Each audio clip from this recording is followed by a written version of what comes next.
This apple is known as Ellison's Orange. It was raised by a Reverend Ellison, and it's a cross between Cox's Orange Pippin and a French apple called Calville Blanche. Not carrying a very heavy crop this year, and in fact this is one of the reasons it's not grown so much. There was a heavy crop last year, there's not very much this year. Some of the trees, like that one over there, has got none on at all. Despite my best efforts at pruning this wisely. It's a biennial cropper. It tends to crop heavily one year and not at all the next year, which is a very unattractive feature in a tree.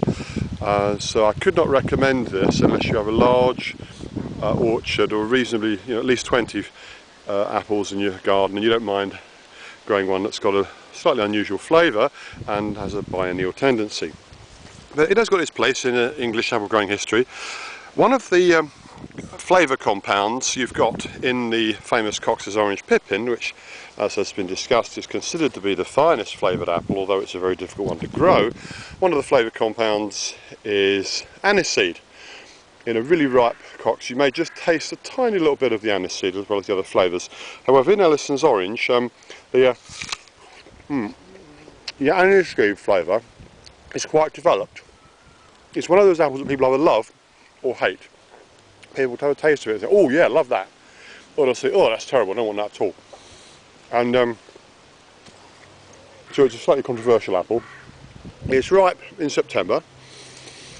The aniseed flavour develops in storage, so it's a better apple to eat straight from the tree or within a week or two than it is to keep. If you keep it, so you pick this, say, the first week of September and keep it until the end of September, it'll start getting soft, as any apple will, but it'll also intensify the flavour of the aniseed. So it's a quirky apple. It might interest some people.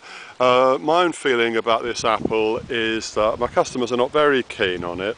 It does have some heritage value, even if the apple which has the strongest, most developed flavour of aniseed.